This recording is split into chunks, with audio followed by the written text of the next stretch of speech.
हाँ तो भाई आईपीएल 2025 का मेगा ऑक्शन अब धीरे धीरे करके करीब आता जा रहा है और आज की इस वीडियो के अंदर हम लोग टीम रॉयल चैलेंजर बेंगलुरु की एकदम कंप्लीट ऑक्शन स्ट्रेटेजी डिटेल में डिस्कस करने वाले हैं कि आखिरकार इस मेगा ऑक्शन के दौरान आरसीबी किस स्ट्रेटेजी के साथ ऑक्शन में उतर सकती है एंड फिलहाल स्टिंग का रिमाइनिंग बैलेंस पर क्या है, स्टिंग की रिक्वायरमेंट क्या है और उस हिसाब से इस ऑक्शन में कौन से खिलाड़ी इनके लिए अवेलेबल रहेंगे एंड स्पेशली ऑक्शन में आरसीबी कौन से प्लेयर्स को अपने रडार पे लेगी, किसको ये लोग ऑक्शन में खरीदने का पूरा कोशिश करेंगे। इसलिए आप वीडियो को लास्ट तक जरूर से देखिएगा। तो आईपीएल 2025 में इस बार आरसीबी बिल्कुल नए टीम नए इरादे के साथ उतरेगी क्योंकि मेगा ऑक्शन से पहले इस बार आरसीबी वालों ने अपने स्क्वाड से सभी खिलाड़ियों को रिलीज करके सिर्फ 3 ही खिलाड़ियों को आईपीएल 2025 के लिए रिटर्न किए हैं, जो कि है विराट कोहली, रजत पाटीदार और Yash Dayal. And most likely IPL 2025 में आपको विराट कोहली हो सकता है फिर से आरसीबी की कप्तानी करते हुए दिखाई दे। एंड फिलहाल इनकी बैलेंस पर्स की बात करें तो 83 करोड़ इनके पास है, जो कि ऑक्शन में पंजाब के पास सबसे ज़्यादा बैलेंस इन्हीं के पास है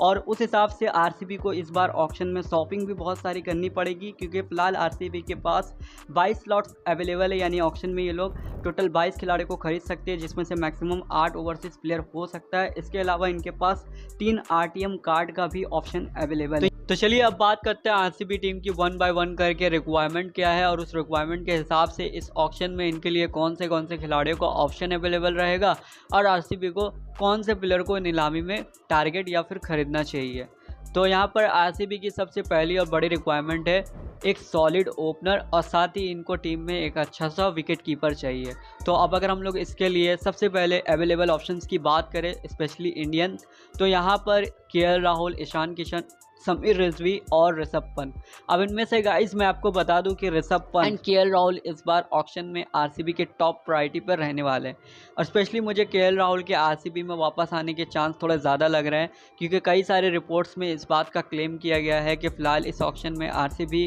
की जो टीम है वो केएल राहुल को खरीदने के लिए बहुत ज़्यादा इंटरेस्टेड है। एंड अगर केएल राहुल आरसीबी में आ जाते हैं तो डेफिनेटली विराट कोहली को एक अच्छा ओपनिंग पार्टनर मिल जाएगा और साथ ही केएल राहुल स्टिंग की विकेट कीपर की कमी को भी पूरा कर देंगे एंड इन फ्यूचर अगर ज़रूरत पड़ी तो विराट कोहली के बाद केएल राहुल जो है आरसीबी की कप्तानी भी संभाल सकते हैं। अब इसके बाद अगर हम लोग अवेलेबल ओवरसीज ऑप्शंस की तरफ एक नज़र डालें तो George Buttler, Quinton de Kock, Jake फ्रेशमर्क और इसके अलावा फिल सॉल्ट। अगर बटलर इनके बजट के अंदर नहीं आते हैं तो फिर डेफिनेटली ये लोग जैक फ्रेशमर्क या फिर फिल सॉल्ट में से किसी एक को अपने टीम में कंसिडर कर सकती है। ये दोनों ही काइंड ऑफ सिमिलर टाइप के खिलाड़ी हैं जो कि ओपनिंग में अपने अग्रेसिव बैटिंग स्टाइल के लिए जाने जाते हैं। बस आपको फिल सॉल्ट यहाँ पर एक एक्स्ट्रा विकेट कीपर का ऑप्शन प्रोवाइड कराते हैं और पिछला आईपीएल सीजन इन दोनों ही के लिए बहुत ही शानदार रहा था। इसके बाद भाई यहाँ पर बात करें आरसीबी की अगली रिक्वायरमेंट की तो फिलहाल आरसीबी को जो है 3 से 4 क्वालिटी बैट्समैन भी टीम में चाहिए जो कि टीम का मिडल ऑर्डर और इनका फिनिशिंग डिपार्टमेंट दोनों संभाल सके। तो ऐसे में यहाँ पर ऑर्डर और टॉप ऑर्डर के लिए आरसीबी वाले आशुतोष को अपनी टीम में कंसिडर कर सकते हैं जो कि एक तगड़े टाइप के पावर हिटर है और पिछला सीजन पंजाब की तरफ से इनका बड़ा ज़बरदस्त रहा था। ऐसे में आरसीबी के लिए मिडल ऑर्डर में एक अच्छा ऑप्शन हो सकते हैं। इसके बाद नीतीश राणा और राहुल त्रिपाठी, ये भी टॉप ऑर्डर के सॉलिड बैट्समैन हैं और ऐसे में आरसीबी चाहे तो इन दोनों में से किसी एक को अपनी टीम में कंसिडर कर सकती है। इसके बाद मनीष पांडे और अभिनव मनोहर, हाँ माना ये थोड़ा अंडररेटेड है लेकिन ये भी काफ़ी क्वालिटी इंडियन बैट्समैन है जो कि एज एंकर पारी को चलाना भी जानते हैं और 2-4 बड़े शॉट लगाकर आपकी टीम के स्कोरिंग रेट को आराम से बढ़ा भी देंगे। तो ऐसे में चाहे तो आरसीबी बैकअप में इन दोनों में से किसी एक को अपनी टीम में चाहे तो लेने का ट्राई कर सकती है। इसके बाद ओवरसीज बैट्समैन में डेफिनेटली ये लोग अपने पिछले सीजन के टॉप परफॉर्मर यानी कि विल जैक, जिन्होंने पिछले सीजन आरसीबी के लिए तगड़ी बल्लेबाजी करी थी, तो इनको सबसे पहले आरटीएम कार्ड के थ्रू आरसीबी ऑक्शन से अपनी टीम में दोबारा शामिल करना चाहेगी। इसके बाद अदर ऑप्शन में डिवॉल्ट बेविस, टीम डेविड और डेविड, ये तीनों भी बढ़िया फिनिशर है और मैच को फिनिश करना हो या फिर सिंगल हैंडेडली मैच जिताना हो इनको बड़े अच्छे तरीके से आता है। तो अगर इन 3 में से कोई भी एक आरसीबी में आ गया तो फिर आरसीबी की जो फिनिशिंग डिपार्टमेंट को लेकर टेंशन है वो ख़त्म हो जाएगी।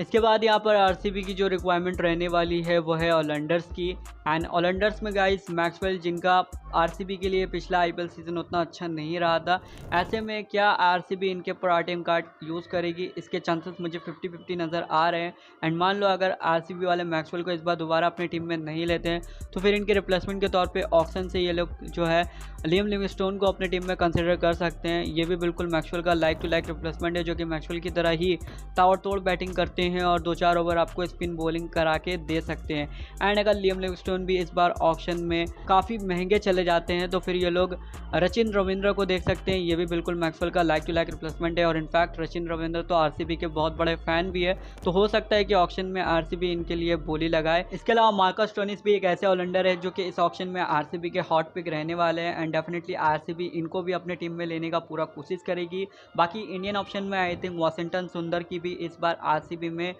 वापसी हो सकती है एंड इनको भी ऑप्शन में ये टीम ज़रूर से लेने का ट्राई करेगी। बाकी अदर ऑप्शन में शहबाज अहमद और अब्दुल समद जैसे इंडियन ऑलराउंडर का भी ऑप्शन है जो कि काफ़ी अच्छे ऑप्शन है। तो अब फाइनली सबसे आखिर में हम बात करने वाले हैं आरसीबी की बॉलिंग डिपार्टमेंट के बारे में। एंड बॉलिंग डिपार्टमेंट ही वो डिपार्टमेंट है जो कि पिछले कुछ सालों में आरसीबी के लिए एक कमज़ोर कड़ी रही है, लेकिन इस बार आरसीबी मैनेजमेंट की पूरी कोशिश होगी कि अपने टीम के बॉलिंग यूनिट को मजबूत से मजबूत बनाया जाए। एंड फास्ट बॉलर्स के मामले में मुझे लगता है कि आरसीबी की टीम सबसे पहले अपने रिलीज़ किए गए खिलाड़ी मोहम्मद सिराज को आरटीएम कार्ड के थ्रू अपने टीम में लाने का पूरा कोशिश करेंगे। भले ही आईपीएल 2024 का सीजन सिराज के लिए उतना अच्छा ना रहा हो, बाकी जिन नए बॉलर्स को यहाँ पर आरसीबी इस ऑक्शन में टारगेट करेगी तो मुझे लगता है कि यहाँ पर सिराज के पार्टनर के रूप में ऑक्शन में यहाँ पर जो है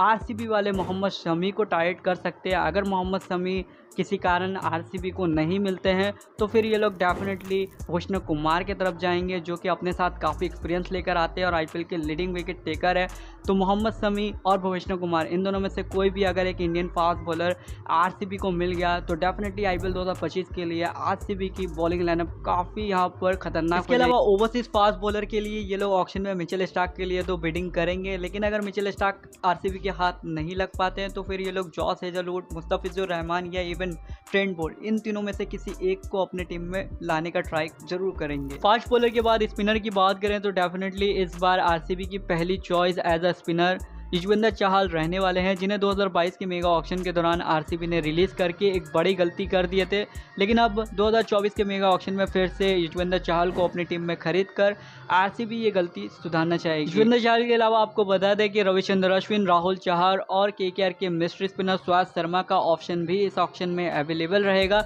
लेकिन आरसीबी की टीम इनके पीछे तभी भागेगी जब आरसीबी को ऑक्शन में युजवेंद्र चहल नहीं मिलेंगे या फिर इन्हें ऑक्शन में एज अ बैकअप कोई स्पिनर चाहिए होगा। तो गाइज ओवरऑल यही थी मेरे हिसाब से आईपीएल 2025 के लिए आरसीबी की एक मोटा मोटी ऑक्शन स्ट्रेटेजी। ऐसे में अगर आपको ये वीडियो पसंद आई होगी तो प्लीज़ वीडियो को लाइक, शेयर एंड चैनल को सब्सक्राइब कर देना।